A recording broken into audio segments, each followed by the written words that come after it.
ओम श्री गुरुदेवाय नम। आज्ञा हे मोर प्रिय समस्त सुधीवृंद को कोटि कोटि प्रणाम। गत अध्याय आम आलोचना कले जीवन स्रोत धर्म अर्थ काम मोक्ष तापर आपण मानकर कौन मतामत हो तो कहीपरि भल लगिला कि न लगिला। तेणु आज आम देखा जो पंचसखा नहीं कि एम आलोचना करुँच पंचसखा मान सब लिखि जाइछन्ति भितर भी बलराम दास गोटे हूँ कौटा आज्ञा ना 36 गुप्त गीता।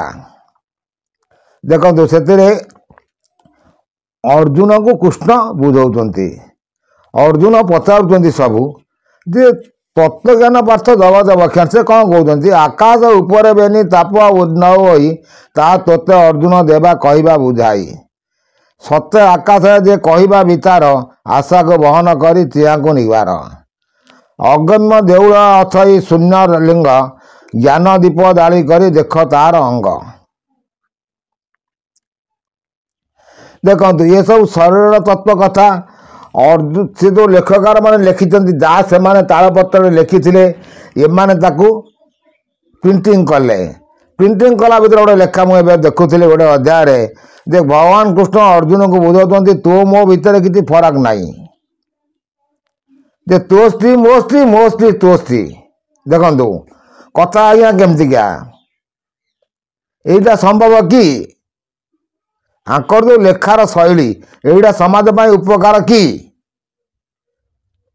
ना आज्ञा भूल कहली कि न पढ़ले न जानले न कहबी कारण मुझे मोर ये चैनल मध्यम लेखकार माने कौन लिखिं आम ता कथा को तर्जमा कर देखा कौटा ठीक कौटा भूल किंतु सी कहते जे तत्व ज्ञान पार्थ जगत बख्यान तत्वर ज्ञान कौन तत्व ज्ञान कौन कृष्ण बुझाऊँ अर्जुन को आम ताकू देखा जे भल कथा से कहते ज्ञान दीप जाली कर देख तोर अंग सहरे प्रकाश लिंग होई अच्छी देऊ निराकार निरालंब अटईटी सेऊ जे ज्ञान दीप जाली शरीर देखे किए जाऊँगी किए आसूची किंतु एमाने ताको लेकिन विभिन्न शैली बसई दौरान जो साधु सन्यासी मैंने अभी ताको विभिन्न शैली बसई से बुझुंट से भल कथा कहते अगोचर पुरुष को तुरतर नहीं सहस्र धर कमल शिक्षे सुखे थाई स्वेद कणिकार जिनी कमलार वर्ण निर्मल स्फटिक वर्ण पारिले चिन्ह तथिर उपरे अना हत पर काछे निरंजन पुरुष से अबाड़ दिशे जीव बराबर जे मध्य देउ खेद जोठारे ध्यान करिण चारि होइले वेद जे देखु चारि वेदर सृष्टि यही शरीर से कहते कौन कौन चारि वेदर से केमिति कौन कहते आम से विषय रे सम्यक आलोचना करी देखा जी से भल कहते जे जोठारे ध्यान करी चंती चारि वेदे महादेव दहीकी से सेवा लगाई दहीकी जावाक पथ कहवा विभक्ति। देखो आज्ञा सी से भल कथा कहते जे जीव परम मध्य खेद होती गोटे से सहस्रा को जावाई रास्ता से खोजुची किंतु लेखकार माने लिखिगले 50 अक्षर रे जगन्नाथ पूजित शरीर 6टा चक्र गोटे आपणकर मूलाधार चक्र लिंग चक्र नाभि चक्र हृदय चक्र कंठ चक्र ललाट चक्र ये जो चक्र 6टा दल चक्र भितर 50 अक्षर रखिले किंतु आज्ञा ये 6टा दल सप्तम चक्र तापुर तो आउरी चक्र अच्छी ना सप्तम चक्र को रास्ता कौटी अच्छी अष्टम चक्र को रास्ता कौटी अच्छी पुणी 100 अक्षर अच्छी ये 50 अक्षर तुम जगन्नाथ को पूजा कल आउ 12 अक्षर 100 रहा 12 अक्षर से ज्ञान कहीं तेणु आपको सब तर्जमा कर देखिले बहुत किसी जना पड़ो शरीर कौन अक्षर लिखाई ना आज्ञा अक्षर ब्रह्म को तुम चिंता कर चिंतन कर चिंतन कले तुम से कुंडलिनी जागृत हम मुझे मोर सब प्रत्येक चक्र अक्षर सब कही आसी पुणी भी लोक मैंने मझे फोन कर आप बहुत पुराना वीडियो आम खेल पड़ू मोर गोटे सेकेंड आईडी जाऊँगी ଯଦୁକୂଳ ତିଳକ ସେଥିରେ ଆପଣମାନେ ସବୁ ଚକ୍ର ବସାଣ ପଢ଼ିପାରିବେ। ପୁଣି ସାନି ନୂଆ ନୂଆ ଭିଡ଼ିଓ ସବୁ ସେଥିରେ ଯିବ, ଆପଣ ଦେଖିପାରିବେ। ଆମେ ଏଥିରେ ଖାଲି ଆଲୋଚନା କରିବୁ ଲେଖକମାନେ କ'ଣ ଲେଖିଛନ୍ତି, ଭୁଲ ଲେଖିଛନ୍ତି କି ଠିକ୍ ଲେଖିଛନ୍ତି କି କ'ଣ ଲେଖିଛନ୍ତି। ଏମାନେ କଳ୍କି ଠାକୁର ଯେଉଁ ନିବାଦ କରୁଛନ୍ତି ଆମେ ସେଇ ବିଷୟରେ ଆଲୋଚନା କରି ଦେଖୁଛନ୍ତି। ଦେଖୁ ଦେଖୁ ମତ ଗଦ ଲାଗୁଅଛି ଦହି ଚୈତନ୍ୟ ସହିତ ହେତୁ ବଳାଇବୁ ନେହି। ମାକଡ଼ସା ସୂତା ପ୍ରାୟ ସେଇ ଦ୍ୱାର ଦିଶି ପ୍ରତିପରେ କାଉଁଡ଼ି ମଣ୍ଡଳ ଦେ ପ୍ରକାଶି। ମାଙ୍କଡ଼ସା ସୂତା ଆପଣ କ'ଣ ଦେଖିପାରୁଛନ୍ତି? ଗୋଟେ ମାଙ୍କଡ଼ସା ଯେତେବେଳେ ତା'ର ବସା ବୁଲିକି ଯାଇଥିବ, ଆପଣ ଗୋଟେ ରାସ୍ତାରେ ଚାଲିଯିବେ ଦେଖିବେ ସିଏ ଆପଣଙ୍କ ମୁଣ୍ଡରେ ଲାଗିଯିବ, କିନ୍ତୁ ସୂତା ଦେଖାଯାଉନଥିବ କି ଦେହରେ ଲାଗିଯିବ, ସୂତା ଦେଖାଯାଉନଥିବ। ଯେଉଁଭଳି ଜିନିଷ ଇଏ ମନକୁ ସେଇଭଳି ସରୁ କଲେ କାଉଁଡ଼ି ମଣ୍ଡଳ ବୋଇଲେ ସେ ସଂସ୍ଥାକୁ ଆପଣ ଯାଇପାରିବେ। ସେଠି ଯେଉଁ ବ୍ରହ୍ମପୁରୁଷ ବସିଛି, ଯେଉଁ ପରମାତ୍ମା ବସିଛି ସୂକ୍ଷ୍ମ ଶରୀରରେ, ପରମାତ୍ମା ଜୀବ ପରମ ସମସ୍ତେ ତ କହୁଛନ୍ତି ଆଜ୍ଞା ଯେ ବ୍ରହ୍ମଜ୍ଞାନର ତତ୍ତ୍ୱ ସମସ୍ତ, କିନ୍ତୁ ତାକୁ କରିକି ଯିବା ପାଇଁ ରାସ୍ତା ଆପଣ ତିଆରି କଲେ ଆପଣ ସେଠି ଯାଇ ପହଞ୍ଚି ପାରିବେ। ଯେ ସବୁବେଳେ କ'ଣ ଆପଣ ନାହିଁ, ଆପଣ ଚିନ୍ତାଧାରା ସେତେ ସରୁ କଲା ପରେ ଆପଣ ସାମାନ୍ୟ କଥାରେ ଯେତେବେଳେ ବି ଚିନ୍ତା କରିବେ ସାଙ୍ଗେ ସାଙ୍ଗେ ନିର୍ଣ୍ଣିବତ ହେଇଗଲେ ଧଡ଼କିନା ସେଠି ପହଞ୍ଚିଗଲା, ଖବରଟା ସୁପ୍ରିମକୋର୍ଟରେ ପହଞ୍ଚିଗଲା। ସେ କ'ଣ ଡିସିସନ୍ ଦେଉଛି, ସେ କ'ଣ ରାୟ ଦେଉଛି, ଆପଣ ସେ ରାୟରେ ଚଳିବେ।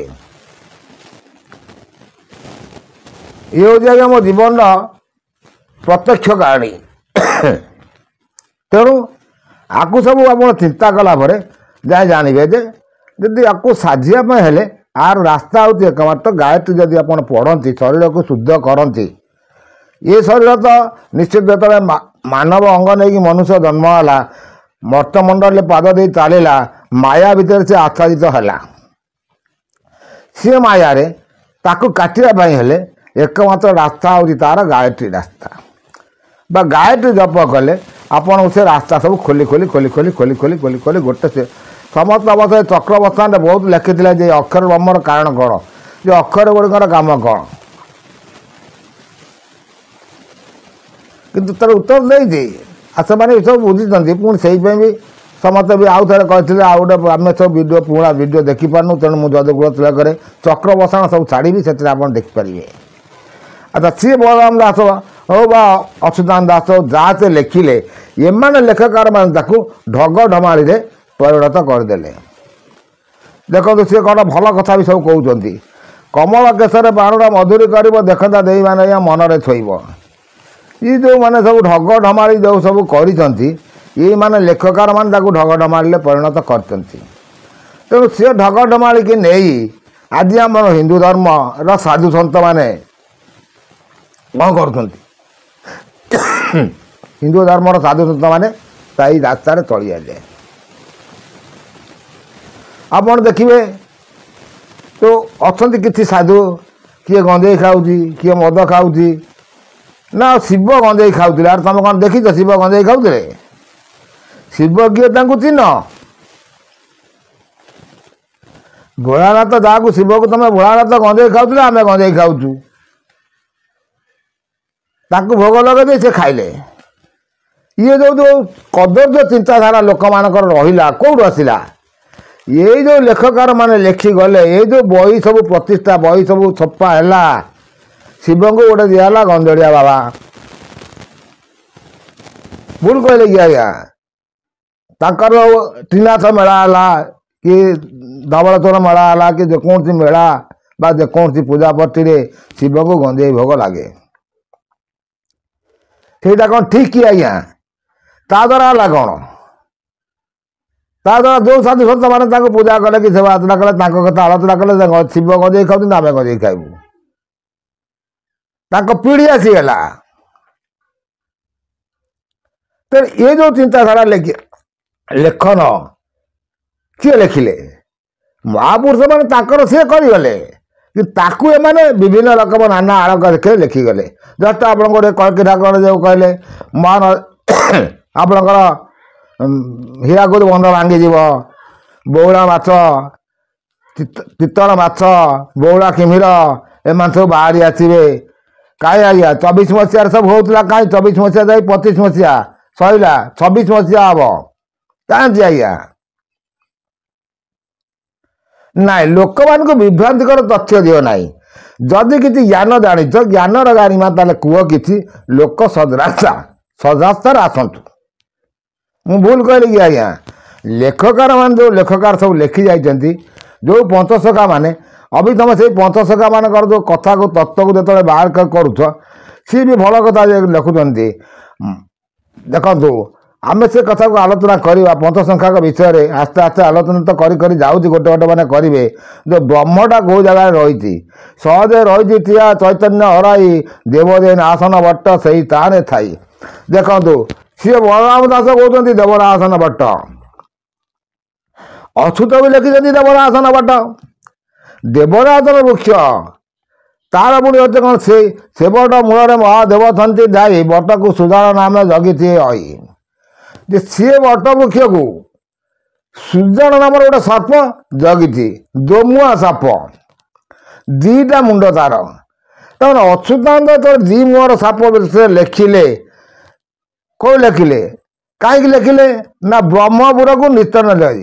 ସେ ଯେଉଁ ବ୍ରହ୍ମପୁର ଲେଖିଲେ ଫୁପୁକାର ଗର୍ଜନ ସେ ନଦୀ ତୈପେତି ସନକାଦି ଜନକାଦି ନଗଲେ ବରଥି। ଡାହାଣ ଫେଣାରେ ତାର କୋଟି ସୂର୍ଯ୍ୟ ଜ୍ୟୋତି ମହାଜ୍ୟୋତି ସୂର୍ଯ୍ୟ କିରଣ ସହିତି। କୋଟି ଚନ୍ଦ୍ର ଯାଉଛନ୍ତି ବାମର ଫଣାରେ ଶୀତୁଳି ଆରଜ ପଡ଼େ ନବାଇ ପରେ। ଦେଖନ୍ତୁ, ପରମ ବ୍ରହ୍ମ ଦେବତା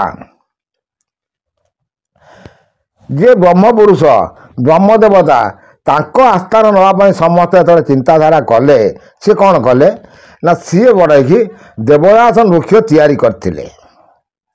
ଗୋଟେ ନିଜର ଜାନୁରୁ ଗୋଟେ ରୁମ ଉପାଡ଼ିକି ତାକୁ ବୃକ୍ଷ କଲେ। କାରଣ ଯିଏ ସୃଷ୍ଟିକି ସର୍ଜନା କରିପାରେ, ସେ ଗୋଟେ ବୃକ୍ଷ କରିବା ପାଇଁ ତ କେତେ ସମୟ ଲାଗିବ,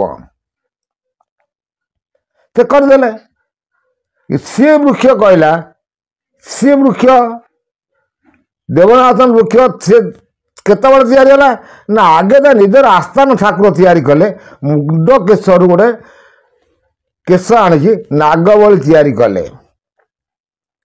ଇଏ ହେଉଛି ଲେଖକ ମାନେ ତାକୁ ଲେଖିଛନ୍ତି, କିନ୍ତୁ କାହାର ପ୍ରକୃତ ଅର୍ଥ କ'ଣ ତାକୁ ବୁଝିବା ନାହିଁ। ଅଚ୍ୟୁତାନନ୍ଦ ଲେଖିଲେ, ତାକୁ ବଳରାମ ଦାସ ଶୁଣିଲେ, ସିଏ ତାକୁ ଲେଖିଲେ। କି ଅଚ୍ୟୁତାନନ୍ଦଙ୍କ ଲେଖା ପଢ଼ିଲେ ଲେଖକାର ମାନେ ଲେଖିଲେ, ତାକୁ ଲେଖିଦେଲେ ଦେବଦାସନ ବୃକ୍ଷ ସୁଜାଣ ସର୍ପ ଶ୍ରୀବତ୍ସ କରଣ ଦୈତଜନ ରାକ୍ଷସ, ଚାରିଟା ଦ୍ୱାର ସେ ତିଆରି କରିଦେଲେ। ଚାରିଟା ଦ୍ୱାର କରି ସେ ରହିଲେ। ଇଏ ଯେଉଁ କଥା ଆଜ୍ଞା, ଇଏ ସବୁ କଥାର ତତ୍ତ୍ୱ ତର୍ଜମା କରିବା ପାଇଁ ମୋର ଏଇ ଚ୍ୟାନେଲର ଲକ୍ଷ୍ୟ। ତେଣୁ ମୁଁ ଆପଣମାନଙ୍କୁ ପୁଣି ଦେବଦାସନ ବୃକ୍ଷ ଉପରେ କହିବି। ତେଣୁ ଅଚ୍ୟୁତଙ୍କ ମୁଣ୍ଡରେ ସେ ଦେବଦାସନ ବୃକ୍ଷର ଚିହ୍ନ ଆଉ ସୁଜାଣ ସର୍ପର ଚିହ୍ନ ଥିଲା ବୋଲି ସେ ସିନା ସେ ଲେଖିଲେ, ନା ଲେଖିବେ କେମିତି କୁହନ୍ତୁ? ତାହେଲେ ଏ କଳିଯୁଗର ଅନ୍ତିମ ସମୟରେ ଯଦି ଅଚ୍ୟୁତ ସମସ୍ତେ କହୁଛନ୍ତି, ଇଏ କହୁଛି ମୁଁ ଅଚ୍ୟୁତ, ସେ କହୁଛି ମୁଁ ଅଚ୍ୟୁତ, ସେ କହୁଛି ମୁଁ କଳ୍କି, ସେ କହୁଛି ମୁଁ କଳ୍କି, କେତେ ଲୋକ ବାହାରୁଛନ୍ତି ଆଜ୍ଞା।